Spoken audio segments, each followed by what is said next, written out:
ওকে, তো আজকের টপিক হলো আমাদের ওয়েব ভিউ ফ্লাটার। তো এটা আসলে কি জিনিস?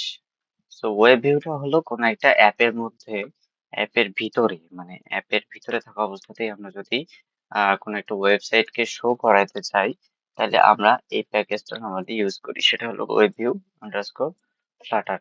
তো আমরা এই প্যাকেজটা কখন ইউজ করবো? যখন আমাদের অ্যাপের ভিতরে আমরা কি করবো, এখানে একটা ওয়েবসাইট, কোন একটা ওয়েবসাইট যখন খুলতে যাব, মানে অ্যাপের ইনসাইডেই কোন একটা ওয়েবের ভিউ আমরা করতে যাব, তখন আমাদের web view underscore Flutter package use করতে হবে। তাহলে তাহলে আমরা পাসপেক.yml এ যাই। যাওয়ার পর আমাদের যে ডিপেন্ডেন্সিস কিওয়ার্ড ইন আইকনস, এটা নতুন প্রজেক্ট, এর কারণে আমি এখানে অ্যাড করতেছি। তো এর সোজাই আমরা প্যাকেজটাকে ইনস্টল করে নিব। তারপর আরেকটা কাজ এক্সট্রা আছে, যেহেতু ওয়েব ভিউ ফ্লাটার, এখানে আমরা একটা জিনিস খেয়াল করলে দেখবো যে সাপোর্ট এসডিকে 19 প্লাস বা 20 প্লাস, আইওএস এর জন্য 12 প্লাস, ম্যাকের জন্য এটা। তা আমরা যদি ডকুমেন্টেশনটা একটু খেয়াল করি, সো এটা তো ইউসেজ দেখাচ্ছে, তো এটা আমরা পরে দেখতেছি। তো অ্যান্ড্রয়েড প্ল্যাটফর্ম ভিউস এখানে বলছে যে you should however make sure to set the correct minimum SDK version in your android slash app slash build dot Gradle.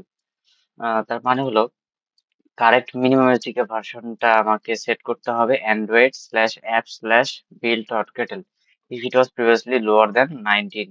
So 19, তাহলে আমাদের কি করতে হবে যে android slash app slash build dot gradle এর যে মিনিমাম এসডিকে ভার্সনটা আছে সেটা মিনিমাম 19 রাখতে হবে। তো আমরা এখানে যাই, যে অ্যান্ড্রয়েড, তারপর হলো এর ভিতরে অ্যাপ, দেন এর ভিতরে বিল্ড ডট গ্রেডেল আছে।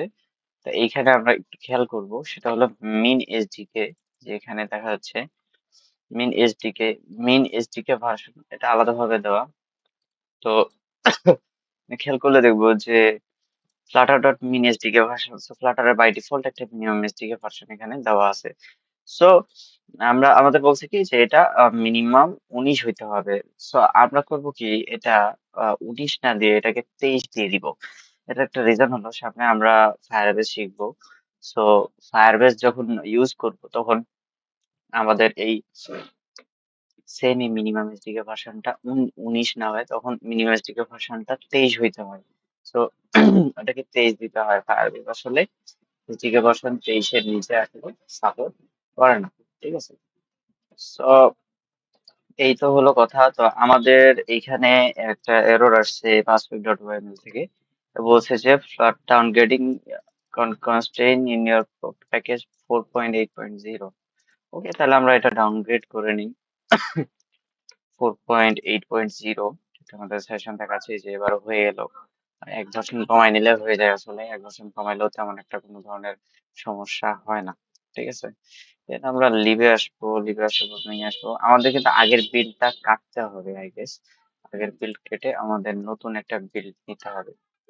তো আগের বিলটা কেটে আমরা নতুন একটা বিল নিই।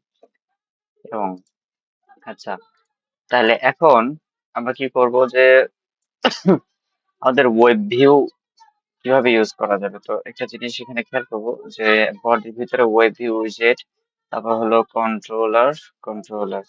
তা আমরা এই জিনিসটা এইভাবে ইউজ না করে আমরা একটু ডিফারেন্ট ওয়েতে ইউজ করব। সো এটা আলাদা ওয়েতে আমরা ইউজ করার ট্রাই করব। তো আমাদের এই স্ক্রিনে এখানে দেখবো যে ওয়েব ভিউ উইজেট ইউজ করছি আমরা, তার মধ্যে কন্ট্রোলার দিছি। এবং এই কন্ট্রোলার কোন কন্ট্রোলার? এই কন্ট্রোলার হচ্ছে এখান থেকে নেওয়া। সো এইখান থেকে এই কন্ট্রোলারটা নেওয়া। ওকে, তো আমরা দেখি আমাদের কোড রান হয়েছে কিনা।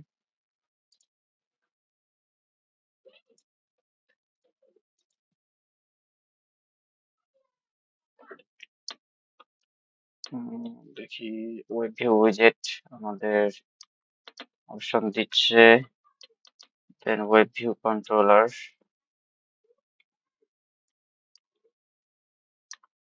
Web view controller. So web view কন্ট্রোলারের ভিতরে আমাদের অন্য কোনো অপশন দিচ্ছে না, কারণ এখানে জাস্ট একটা ফাংশন দেওয়া যাবে বলতেছে, কিন্তু আসলে এইভাবে কন্ট্রোলার এখানে দিতে হয় না, যেহেতু আমাদের এক্সাম্পল দেওয়াই আছে। সো এইখানে controller is equals to web view controller সবকিছু লোড করে দেওয়া আছে। তো আমরা এই জিনিসটা জাস্ট কপি করব, তারপর ওখানে গিয়ে আমরা দেখবো যে আসলে সবকিছু ইজিলি কিভাবে করা যায়। তো আমরা এই জায়গায় আসি, এই জায়গায় আসার পর এটাকে জাস্ট পেস্ট করব, ওই কোডটা, যেহেতু এটা ভেরিয়েবল হিসেবে রাখা আছে, আর এখানে আমরা কন্ট্রোলারের জায়গায় লিখে দিব হলো ফাইনাল। ঠিক আছে, আর এই কনস্টটা আমরা কেটে দিলাম এখান থেকে। তো এই কনস্টটাও কেটে দিলাম। তো এখন আমরা যদি এই ওয়েব ভিউ এর পেজটাকে যদি লোড করি, তাহলেও কিছু দেখাবে না, কারণ এইটাতে আমরা কন্ট্রোলারটা যে ভেরিয়েবলটা নিয়েছিলাম সেই কন্ট্রোলার ভেরিয়েবলটা আমরা অ্যাড করি নাই। ঠিক আছে, তো এখন এই কন্ট্রোলার ভেরিয়েবল আমরা নিলাম, এটা ওয়েব ভিউ নিজে থেকেই দিছে আমাদেরকে। আর এখানে কন্ট্রোলারটা অ্যাড করলাম। এখন এখানকার অপশন গুলো আমরা দেখবো একটা একটা করে। ইনফিনিট পিক্সেল,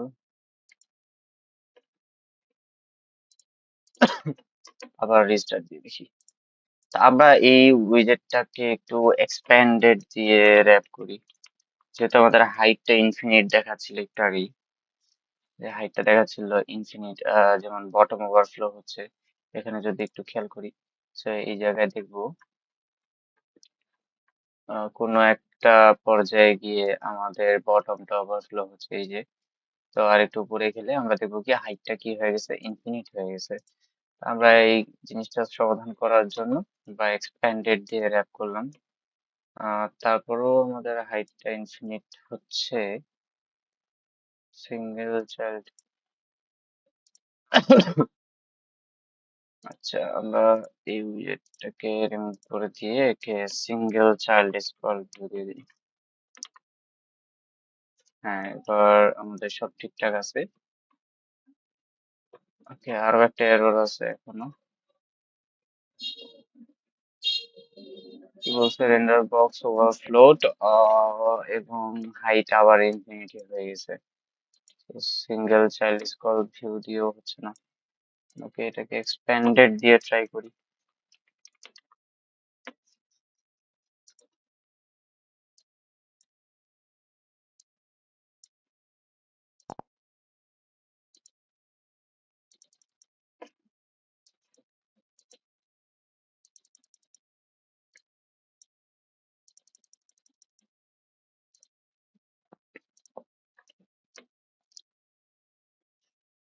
আমরা এই জিনিসটাকে এক্সপ্যান্ডেড দিয়ে ট্রাই করি, যে এক্সপ্যান্ডেড দিয়ে আসলে ঠিকঠাক মতো আসতেছে কিনা। So same error, bottom overflowed. তো আমরা এক কাজ করব, যেহেতু সবকিছুই চেষ্টা করছি কোনোটাই কাজে আসতেছে না, সো আমরা এই কলামকে এখন র্যাপ করব একটা সাইজ বক্স বা কন্টেইনার দিয়ে। ঠিক আছে, কন্টেইনার দিয়ে র্যাপ করলে হবে। এবং এর হাইট দিব হলো আমাদের media query dot of context, আমার ডট সাইজ ডট হাইট, যেহেতু হাইটে ওভারফ্লো হচ্ছিল আমাদের। তো যেহেতু আমাদের কি হচ্ছে, হাইটে ওভারফ্লো হচ্ছে, আর I think single child scroll view আমাদের লাগবে না, কারণ এখানে আসলে ওয়েব ভিউ নিজে থেকেই স্ক্রল ফিচার দেয়। সো এইখানে দেখো, আমরা খেয়াল করলে দেখবো যে ফ্লাটার ডট ডেভ যে ওয়েবসাইটটা আছে, এই ফ্লাটার ডট ডেভ ওয়েবসাইটটা এখানে কিন্তু শো করতেছে। ঠিক আছে, আর এইখানে আমাদের এক্সপ্যান্ডেডও নাও লাগতে পারে। না না, আমাদের এক্সপ্যান্ডেড এখানে লাগবে, কারণ আচ্ছা, এখানে এক্সপ্যান্ডেড কেন লাগবে, আমরা জানি যে এটা পুরোটা স্ক্রল হচ্ছে। সো স্ক্রলেবল কোনো জিনিস যদি আমরা কলামের ভিতরে রাখি, তাহলে ওই উইজেটটাকে অবশ্যই আমাদের এক্সপ্যান্ডেড উইজেটের মধ্যে রাখতে হয়।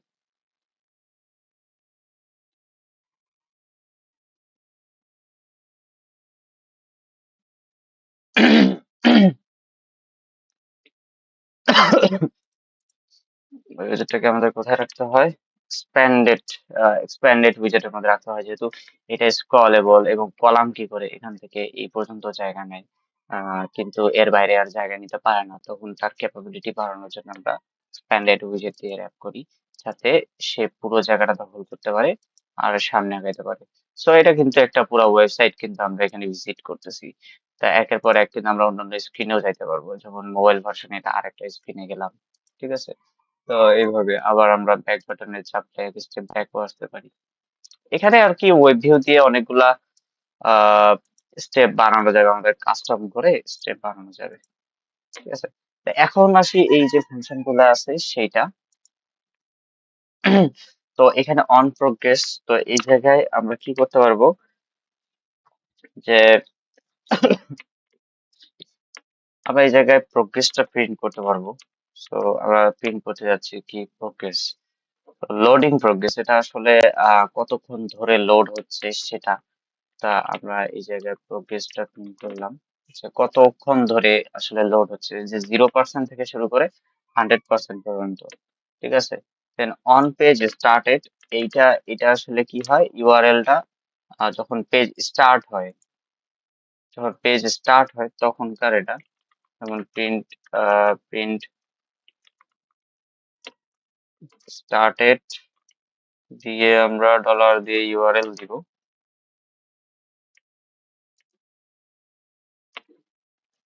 আর এখানে দিব আমরা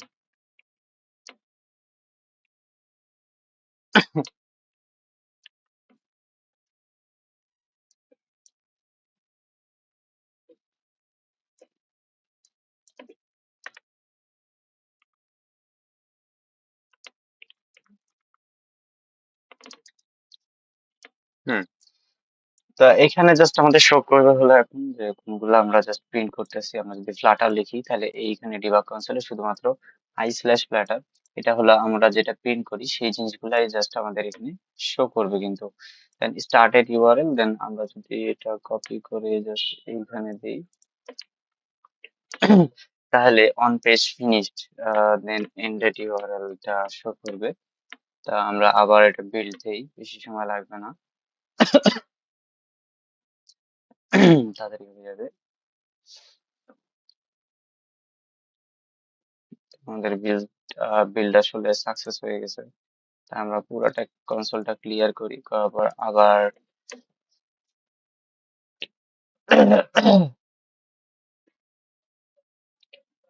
লঞ্চ করি। দেন দেখবো যে প্রথমে শুরু হচ্ছে প্রোগ্রেস দেখালো 10%, সাথে সাথে কি দেখালো, স্টার্টেড লোডিং দিস ওয়ান, মানে হলো আমরা আহ, এই যে অন পেজ স্টার্টেড মানে হলো পেজ আসলে লোড হওয়া শুরু করছে, এবং অন পেজ ফিনিশড হলো পেজ আসলে 100% কি হয়ে গেছে, লোড হয়ে গেছে। আর অন প্রোগ্রেসটা কি জিনিস, অন প্রোগ্রেসটা হলো যে প্রোগ্রেস চলতেছে, যে কত পার্সেন্ট আমার যে ওয়েবসাইটটা আছে সেই ওয়েবসাইটটা লোড হয়েছে। ঠিক আছে, এটা আমরা পার্সেন্টেজটা পাবো। দেন অন এইচটিটিপি এরর হলো এই ওয়েব পেজটা লোড করতে কোনো ধরনের কোনো এরর আসছে কিনা। ঠিক আছে, দেন হলো on web resource error, web রিসোর্সের কোনো এরর কিনা। অন নেভিগেশন রিকোয়েস্ট, তো নেভিগেশন রিকোয়েস্ট যদি কি হয় যে request dot URL dot starts with, যদি কোন একটা ইউআরএল এটা দিয়ে স্টার্ট হয় নেভিগেশন রিকোয়েস্টে, মানে হলো আমরা কখনো নেভিগেট করতেছি কোন একটা জায়গায়। ঠিক আছে, মানে নেভিগেট বলতে আসলে কোন একটা লিঙ্কে ঢুকতেছি, তখন যদি এটা স্টার্ট হয় কি দিয়ে, ইউটিউব দিয়ে শুরু হয়, ইউটিউব দিয়ে যদি কি হয় শুরু হয়, তাহলে সেই ইয়াতে ঢুকবে না। মানে সেটার মধ্যে কি করবে, নেভিগেশন ডিসিশন ডট প্রিভেন্ট করে দিচ্ছে, নেভিগেশন রিকোয়েস্ট আসলে করতে দিবে না। ঠিক আছে, তো এই হলো ঘটনা। এখন আমরা যদি নিচে একটা এলিভেটেড বাটন নিই, এলিভেটেড বাটন নেওয়ার পরে দেন আমাদের চাইল্ডে নিব আমরা টেক্সট ভিউজার নিয়ে এখানে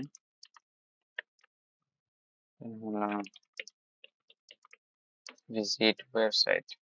আমরা যদি ওয়েবসাইটটা ভিজিট করতে চাই, নিচে আমরা কিন্তু কি করলাম, একটা বাটন দিলাম, তো ভিজিট ওয়েবসাইট। আমরা এখানে কি চাই, আমরা এখানে যাব হলো যে ইউটিউব আমরা ভিজিট করব, যে কিন্তু এখানে একটা জিনিস খেয়াল করবো, ইউটিউব কিন্তু এখানে রেস্ট্রিক্ট করে দেওয়া আছে এই জায়গায়। যেমন নেভিগেশন রিকোয়েস্ট, যখন আমি নেভিগেশনের জন্য রিকোয়েস্ট করব, তখন সেটা যদি স্টার্টস হয় এইটা দিয়ে, শুরু হয় এইটা দিয়ে, তাহলে সেটা কি করে দিবে, প্রিভেন্ট করে দিবে।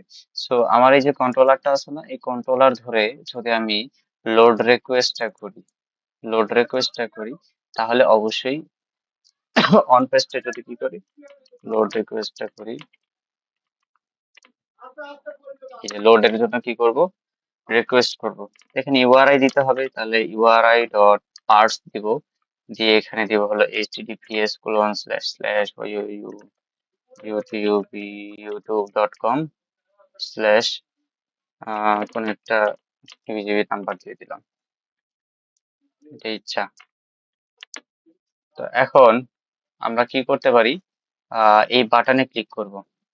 তো বাটনটায় ক্লিক করার সাথে সাথে সে কি করবে যে এই পেজটা লোড করাটা প্রিভেন্ট করে দিছে।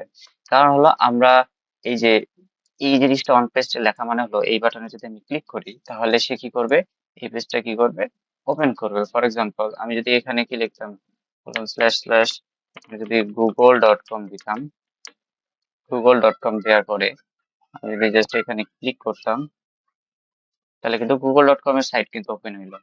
ঠিক আছে, কারণ হলো আমরা অন পেজে কি দিছি, controller dot dot load request, এটা হলো এর লোড করার উপায়। যেমন এই যে কন্ট্রোলারটা ছিল, এই কন্ট্রোলারের লাস্টে ডট ডট লোড রিকোয়েস্ট দিয়ে আসলে কি করছে, সে এই সাইটটা ওপেন করছে। তা আমরা অন পেজটা এখন ডট ডট লোড রিকোয়েস্ট দিয়ে বিভিন্ন সাইটে কি করতেছি, চেঞ্জ করাচ্ছি। তো এখান থেকে যদি আমরা কি করি যে পাব ডট ডেভ এ যাবো, আমাদের যে প্যাকেজ ম্যানেজার যেটা, তো সেটাতে আমরা যদি ক্লিক করি তাহলে দেখো এখানে স্টার্টেড পাব ডট ডেভ, এন্ডেড পাব ডট ডেভ। সো পাব ডট ডেভ আমাদের এখানে কি হয়ে গেছে, লোড হয়ে গেছে। ঠিক আছে, তো এইভাবে আসলে জিনিসগুলো আসলে চেঞ্জ করা যায়। নেভিগেশনটা ইউটিউবের জন্য কি করে দেওয়া আছে, রেস্ট্রিক্ট করে দেওয়া আছে। যদি আমরা ইউটিউবকে অ্যালাউ করতে চাই তাহলে করবো কি, জাস্ট এইখান থেকে এই কোডটা আমরা কমেন্ট করে দিব। আমরা কমেন্ট করে দেওয়ার পর আহ আচ্ছা, লাস্টের এই কোডটা আমরা রাখি আর সামনের গুলো কমেন্ট করে দিই, কারণ এই ফাংশনকে কোনো না কোনো কিছু রিটার্ন করাই লাগবে। ঠিক আছে, এই ফাংশনকে কোনো না কোনো কিছু করার রিটার্ন করাই লাগবে। তো এখন এখন যদি আমরা কি করি, এখন একটা ইউটিউবের ভিডিও নেই। ওকে, এনিথিং, কোন একটা ইউটিউবের ভিডিও নিব। Suppose this one. তো এটার আমরা কি করবো, ইউআরএলটা নিব, জাস্ট ইউআরএলটা নিয়ে করবো কি, এখানে আমরা ইউআরএলটা নিয়ে এখানে জাস্ট আমরা পেস্ট করে দিব এই জায়গায়। বাস আমরা পেস্ট করে দিলাম। পেস্ট করে দিলে হলো কি যে ভিজিট ওয়েবসাইট। এখন যদি আমরা এখানে ক্লিক করি তাহলে কিন্তু আমাদের ইউটিউবে কিন্তু ওপেন হয়ে যায়। ঠিক আছে, কিন্তু একটু আগে কিন্তু কি করা ছিল আমাদের, নেভিগেশন ডিসিশন কি করা ছিল, প্রিভেন্ট করা ছিল। আর যখন এই লাইনটা আমরা বাদ দিলাম, বাদ দিয়ে রিটার্ন করলাম কি, নেভিগেশন ডিসিশন ডট নেভিগেট করলাম, তখন কিন্তু অল ওকে জিনিসটা কিন্তু আমাদের শো করতেছে। ঠিক আছে, তো এই ছিল ওয়েব ভিউ ফ্লাটার। এবং কোনো পেজে যদি চেঞ্জ করা লাগে তখন আমরা controller dot dot load request URI dot purse দিয়ে এই ফাংশনটাকে আমরা কল করি। কল করলে যে ইউআরএলটা দিব আমাদের সেই ইউআরএলই কিন্তু ওয়েবের ভিউটা ওপেন হবে। ঠিক আছে, ওকে।